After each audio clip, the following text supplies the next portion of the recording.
시청자 여러분 안녕하십니까. 12월 31일 마지막 날입니다. 지금 밖에 날씨가 영하 10도를 넘는다고 합니다. 체감기온이.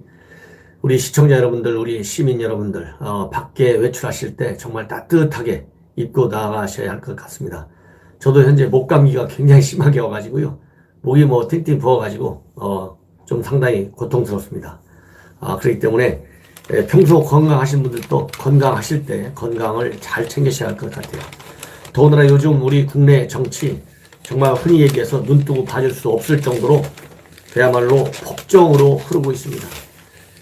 한평생을 살아가면서 이렇게 정부 여당이 무능하고 그 무능을 강제 입법을 통해서 날치게 하는 수법으로 민주적인 절차를 다 무시하면서 처리해나가는 정권 보신 적 있습니까? 이건 심각하죠. 저도 매일 방송하면서요 열이 나요. 그러다 보니까 열불 나다 보니까 저 같은 경우는 더군다나 이제 출마를 했고, 그래서 한 분이라도 더 만나서 이 정부 여당의 무능과 독선, 오만 방자한 거 알려야 되지 않겠습니까? 그러다 보니까 무리하다 보니 이제 제 목감기가 좀 많이 온 것 같아요. 그래서 시청자 여러분 건강하실 때 잘 챙기시기 바랍니다. 그리고 제 방송 전옥현의 안보정론 다 아시죠? 많이 봐주시고 한 번만 보고 일주일 내내 안 보시고 이러지 마시고 매일 그저 한 5분 10분이라도 투자해서 꼭 봐주시고, 그래야 여러분들이 이 나라가 어디로 가고 있는지, 정부 여당의 무능이 정말 참을 만한 것인지 아닌지 아실 수 있어요. 그래서 서초 갑지역에 계신 우리 유권자 여러분들께, 제 방송을 사랑하시는 시청자 여러분들께서 링크를 걸어서 많이 홍보해 주시면 제가 이 첨단 유튜버 미디어를 통해서 선거를 본격적으로 하는 국내 정치인 중에 제 1호가 되지 않을까. 물론 1호가 그렇게 중요한 건 아니죠. 그 내용이 중요한 것이죠. 정법, 정론. 저는 모든 걸 바를 정자 아시죠? 바르게 하는 걸 저는 좋아합니다. 사실 저도 점잖은 사람인데요. 이거 정부 여당이 하도 이렇게 난리쳐가지고 대한민국 자유민주주의와 시장경제를 완전히 망가뜨리는 초헌법적이라는 게 뭐예요? 불법적인 거예요. 좋게 얘기하면 초슈퍼 헌법. 나쁘게 얘기하는 게 아니죠. 정식으로 제대로 얘기하면 불법 정치를 하는 겁니다.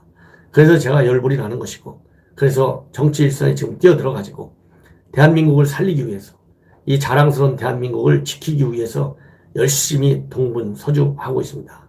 시청자 여러분들의 저의 이러한 진실성을 믿어주시고 대한민국 바로 세우는데 동참한다. 현 정권과 정면 투쟁하는데 동참한다는 취지에서 전옥현의 안보정론 많이 전파해 주실 것을 거듭 당부드리고요. 특히 우리 서초 갑지역에 계신 분들, 서초의 상징성, 우리 서초의 정치적인 위상이 있지 않습니까? 대한민국 보수의 상징, 자유우파의 상징 지역이 바로 서초입니다.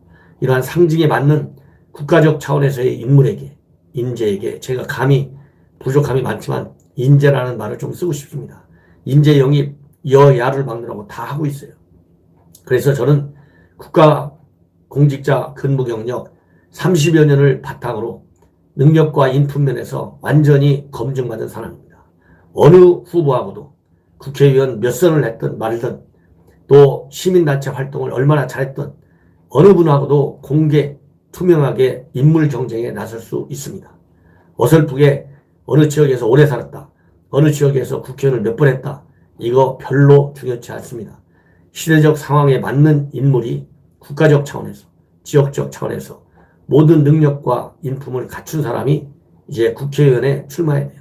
그래야 민의가 왜곡되는 현장을 국회에서 막아낼 수 있습니다. 생명 걸고 투쟁할 수 있어야 돼요. 때로는.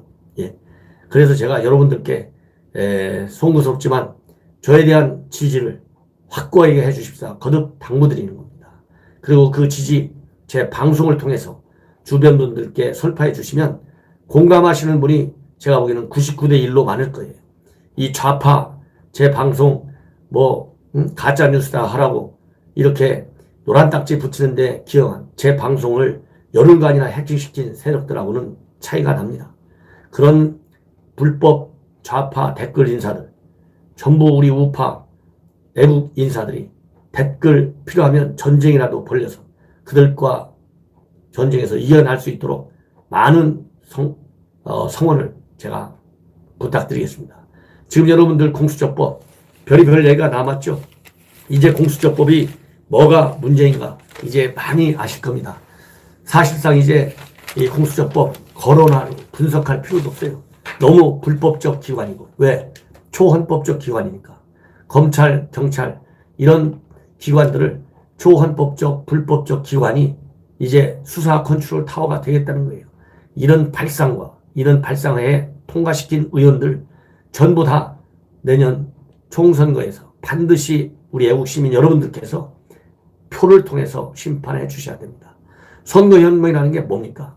감정에 휩싸이는, 순간의 흥분에 휩싸이는 그런 선거를 하지 마시고 냉철하게 후보 한 분 한 분을, 흔히 그래요.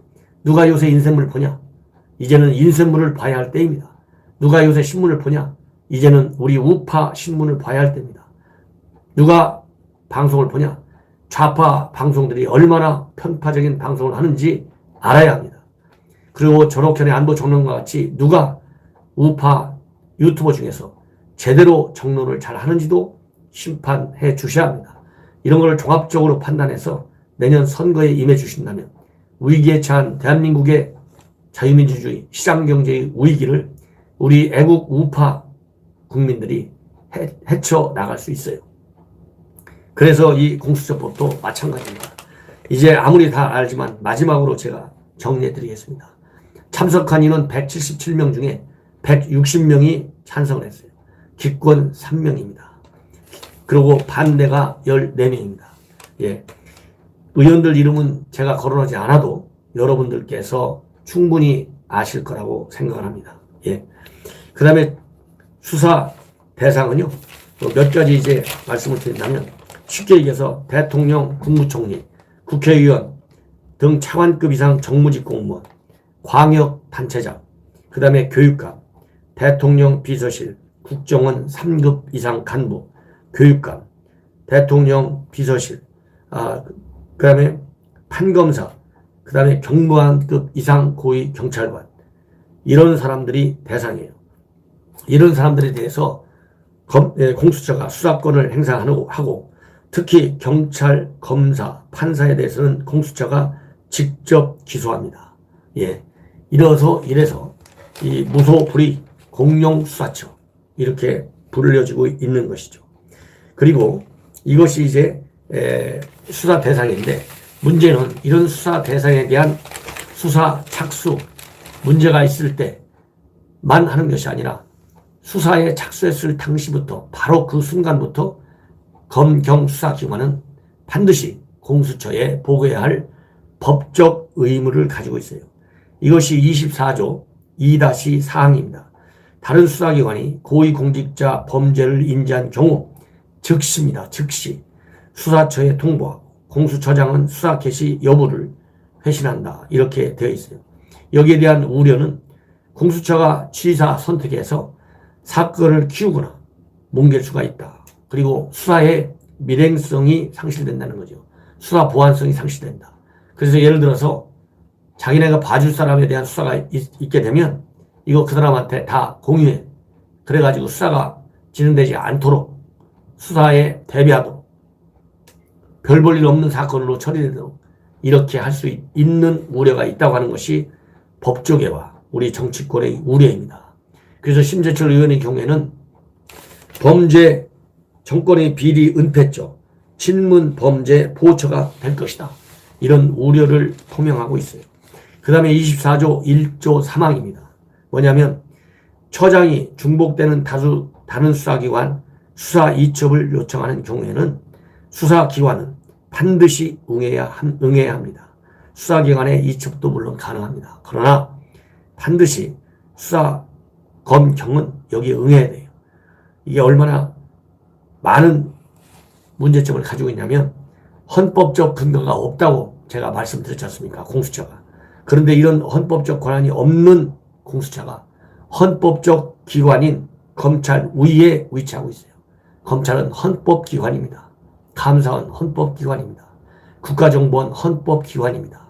이러한 공수처가 수사 대상으로 삼는 기관들, 그리고 수사 인지 즉시에 통보해야 되는 그러한 수사기관들이 검찰, 그 다음에 감사원, 그 다음에 또 국가정보원 이런 데는 수사와 조사 업무를 가지고 있는데 이런 수사 조사 즉시에 공수처에 통보해줘야 돼요. 이것이 과연 법 위에 법, 옥상 위에 옥상, 그 다음에 공룡 이런 비판을 받는 수사기관이 되는 거예요.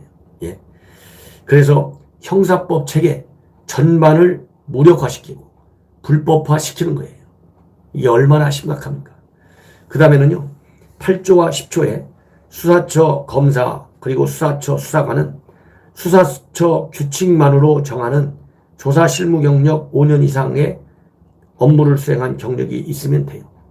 이 얘기는 결국 민변 출신들을 이렇게 중요한 국가기관에 있지 않고 무슨 특별위원회 만들어가지고 적당히 끼워주는 이런 위원회 같은 데서 일한 인사들을 전부 공수처에 파견 근무할 수 있는 자격을 주기 위해서 본래 원안에 있던 10년짜리를 5년으로 줄여들었어요. 얼마나 이게 기가 막히냐. 그래서 중점적으로 친여 성향의 인사들만이 친여 성향의 인사들을 대거 진출시키기 위한 조치다. 이렇게 지금 우려하고 있어요. 그 다음에 3조입니다. 3조. 뭐냐? 판검사, 경무관 이상 경찰관 및 가족에 대해서 기소권을 행사하도록 돼 있어요. 그런데 이거를 법조계나 정치권에서는 본래 기소심의위원회를 설치해가지고 공수처의 기소권을 견제해야 된다. 이렇게 4+1 패스트트랙에 태워졌던 안에는 있어요.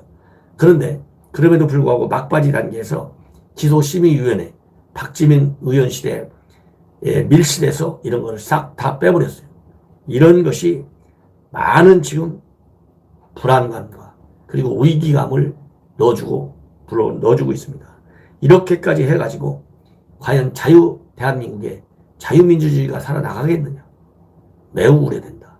그리고 헌법상 기관인 검찰이 비헌법 불법 기관인 공수처의 지휘를 맡는 사상 초유의 형사체계의 무력화 현상이 나타난다. 이런 우려가 있어요. 자, 그렇다고 한다면 이렇게 우려하는 공수처에 대해서 시각이 지금 아주 팽배해 있는 상황에서 오늘 아침 조선일보의 최재혁 정치부 차장이 쓴 글을 칼럼을 한번 읽어보시면 섬뜩한 내용이 여기 전제되어 있어요. 섬뜩한데 여러분들 뭐 제목 보이실지 모르겠네요. 윤석열 제거작전 전조인가 이런 지금 제목의 기사가 나와 있어요. 이거 뭐냐? 지금 공수처 이거 밀어붙이는데 결국 그동안 검찰 누굽니까? 총장의 지휘를 받잖아요. 윤석열 검찰이 한 게 뭡니까? 전부 수사 청와대를 향하고 있어요. 조국 사태 청와대에서 나왔잖아요. 청와대가 그렇게 하지 말라 했잖아요. 그 다음에 유재수 감찰 사건 청와대 핵심 실세들이 다 거론되고 있잖아요. 김경수, 천경득, 백원우, 그 다음에 유재수, 그 다음에 울산시장 선거 결국은 청와대 전부 첩보를 내려보내주고 또 공약에까지도 개입했다는 의혹이 있지 않습니까? 그리고 송철호 시장은 대통령과 30년 직이라는 거 아니에요? 이렇게 전부 다 사사건, 그 다음에 우리은행 대출 특혜 사건 비리 의혹 마찬가지. 전부 청와대를 향하는 수사인데 이걸 막을 재간이 없어요. 막을 재간이 유일하게 지금 윤석열 총장이 수사하는 것을 공수처로 전부 다 자동적으로 넘기게 돼 있잖아요. 안 넘기면 불법이에요. 윤석열도 불법하는 거예요. 그러니까 윤석열 어떻게 하겠어요? 법을 지켜야 되니까. 악법도 법이니까 넘겨야 될 거 아닙니까? 못 넘기게 하려면 뭘 해야 되냐? 결국은 수사가 또 설령 수사를 지금 하더라도 계속 이제 못할 텐데 지금까지 수사한 사람들 가만히 놔둘 수 있어요? 이미 일부는 여당의 고발을 받고 있어요. 뭘로? 피의사실 유포죄로 고발되어 있는 사람들도 여러 명입니다. 예. 이렇게 되다 보니까 이 아까 말씀드린 최재혁의 정치부 차장, 최재혁 차장이 윤석열 제거작전의 전조냐 이렇게 나오면서 지금 현재 검찰 내부에 흉흉한 소문이 돌고 있는데 사실일 가능성도 있다. 인사 피바람이 불 것이다. 이미 추미애 내정자가 청문회 준비 과정에서 맨 먼저 한 것이 인사 준비 작업했다는 거예요. 검찰 인사 준비. 전부 검찰 인사 검증 동의서까지 전부 제출을 받아왔다는 거예요. 이런 지금 상황이라는 겁니다. 이런 상황에서 흉흉한 소문, 인사로 직결되는데 인사를 통해서 그동안의 피의사실 유포 등등 이런 수사했던 사람들 전부 다 공수처가 맘만 먹으면 조사할 수 있다는 거죠. 그리고 조사를 안 들어가더라도 추미애가 이 사람들 전부 인사도 시켜버리면 결국 윤석열의 수족이 다 잘리는데 윤석열이가 가만히 있겠냐는 거예요. 뭔가 불만을 토로하고 난리칠 거 아니냐. 그러면 그때 그것을 빙자해가지고 윤석열을 제거해버린다는 겁니다. 윤석열을 강력하게 반발을 유도한 뒤에 경질시킨다는 거예요. 만약에 이것이 사실이라고 한다면 이건 위법적 인사 보복이다. 이렇게 최재혁 차장은 결론을 내리고 있고 이것은 이미 지난번 여러분들 안태근 전 검찰국장 지금 현재 구속돼 있죠. 이 검찰국장 구속된 이유가 뭡니까? 인사보복이에요. 뭐냐? 자신이 성추행 사실이 자기 경력에 걸림돌이 될 것을 우려해가지고 후배 검사를 좌천시켜 사직을 유도하려 했다. 이 죄로 구속돼 있어요. 그렇기 때문에 이러한 자신 이득을 위해서 공적 인사권을 행사한 사람이 되는데 만약에 윤석열 제거용 인사가 이루어진다면 이 안태근 인사 보복 적폐검사로 몰았는데 이게 차이점이 뭐가 있겠느냐? 예, 별로 다를 게 없다. 그래서 현 정권 특징은 이런 행위를 공개적으로 하면서 문제가 없다는 식으로 나오고 있는 것이 문제라는 거예요.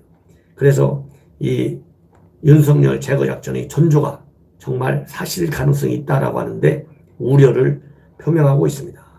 이거와 관련해서 한 법조인 인사는 이렇게 얘기했대요. 백주에 한다고 해서 죄가 죄가 아닌 게 되는 것은 아니다. 오히려 증거가 더 많아진다. 이렇게 얘기를 했다고 합니다.